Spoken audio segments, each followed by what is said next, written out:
listening is an incredibly important skill, because if you've asked the question, you don't move to step number 2 or skill number 2, what's the point? But once you've asked questions, you've got to listen. And I'm going to give you some very specific ways and things you should be doing while you listen. In fact, I've got 5 that will help you to be the best listener possible in your leadership role. So, number 1, trust your gut.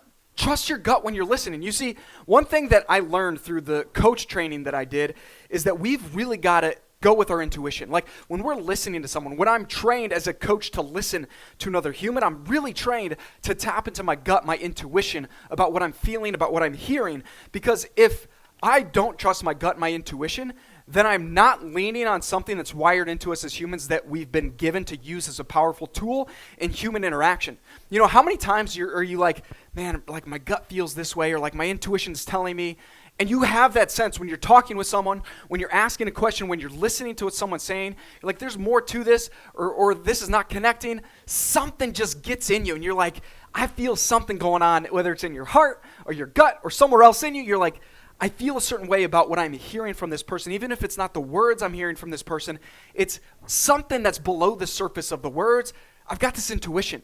You've got to learn to trust your gut, to listen to your intuition when you're listening to someone, because if you're not listening to your intuition when you're listening to another human, then you are removing a significant portion of your ability to listen as impactfully as possible. The second thing that you need to do to be a great listener: feel and notice energetic shifts. And this might be a different or weird or interesting one for you if you've never thought about this. But think about like when you interact with another person and you're like, man, that person's energy seemed off. Or they had really positive energy or negative energy or weird energy is what I was feeling from that person. You've got to notice those shifts within a conversation. So you might talk with a friend or someone you know really well, or a significant other or a child, and in the moment that you're having the conversation with that person, you're like, something's different about their energy right now. But that's like macro in the moment. But there's also micro moments in any interaction when you're having a conversation with someone that you can notice micro shifts in energy. So if you're talking about the game over the weekend, the big ball game or whatever, you're talking about the weather, I don't care, whatever you're talking about, what we did over the weekend, and you're like, yeah, how was it? It was awesome. And now the conversation shifts into a different topic. And not only does the topic shift, but you notice an energetic shift of that person that you're leading and you're having the conversation with. You've got to be able to tune yourself in to those energetic shifts of other people. So the first point I shared was listen to your gut, your intuition about how someone's receiving something, or about where someone's at, or how it's landing, whatever you're saying, or whatever the situation demands. But also there's a distinction where you've got to notice the energy shifts within the context of a conversation.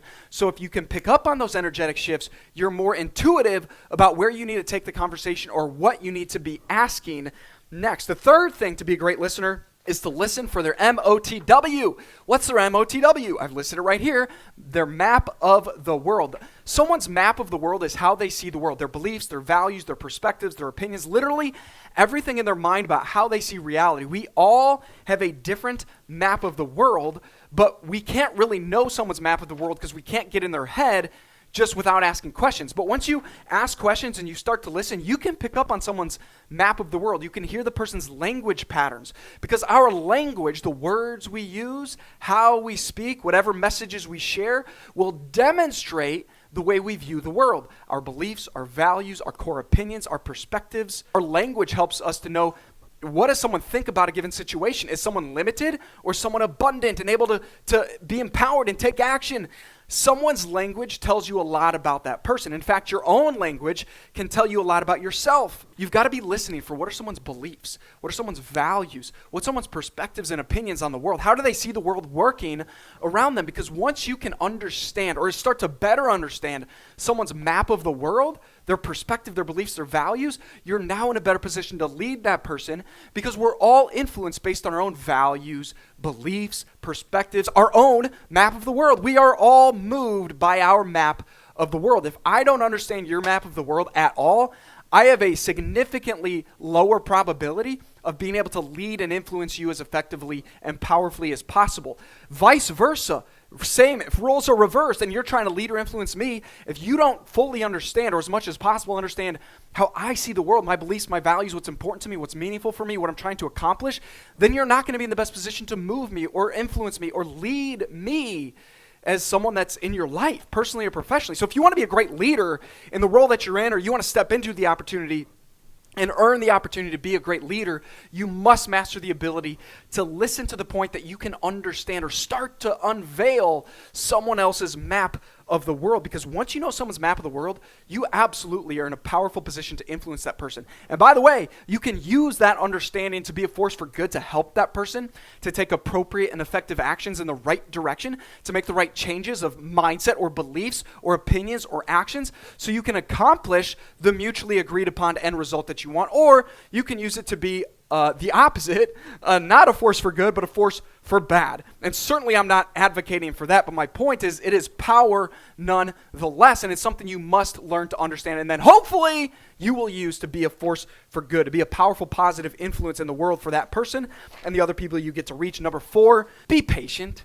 In fact, if you have to bite your tongue, and this is metaphorical, please don't bite your tongue and then be like, JJ told me to bite my tongue and it really hurt. No, what I'm telling you is, metaphorically speaking, stop speaking so much. Or at the very least, be patient and wait for someone to finish a full response. What I have found, there's something called a coach pause, which is like 7 seconds of complete silence. And it is one of the most powerful communication tips in the world. If you can pause and give enough space for silence, that you give the other person that you're interacting with time and space to say something else, that is sometimes the most valuable information you could ever get access to. If you want to be an incredible, outstanding, and effective leader, you are a person that must gather as much info as possible from the other person as possible. And so back to map of the world. If you want to understand someone's map of the world, you've got to give space for them to share their map of the world. And so what way too many people do is they interrupt, or at the very least, they cut someone off as soon as they think they're done. So if I say a sentence and I pause for a second to like take a breath or to swallow because my throat is dry, and you hop in and you start to say the next thing or ask the next question, you might have just cut off the opportunity for me to say something that's going to be a nugget of gold that you want and need as a leader, as a person of powerful, positive influence. So what I encourage so many people to do is to get comfortable with silence. Because if you can get comfortable and even confident and effective with giving space for someone to continue to share what's on their mind and on their heart, even before you're like, man, it's been like 5 seconds. It feels like eternity if you're not used to it. And even if you are used to it, it feels like forever.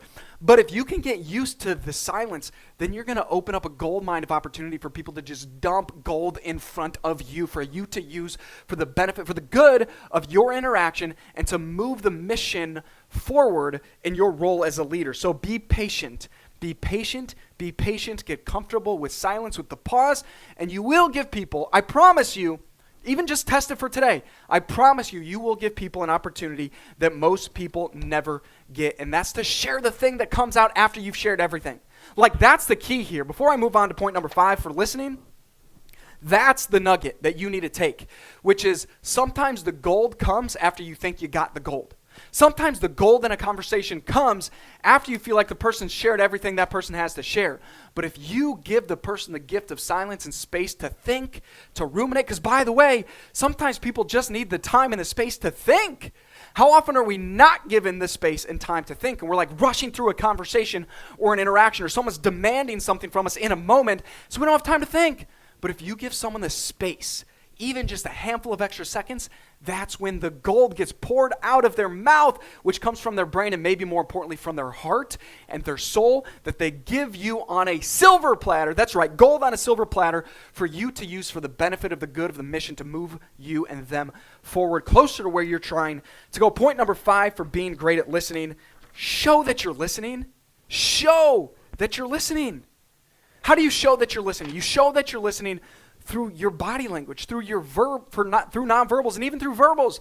Like, how much better do you feel if someone's listening to you and nodding along?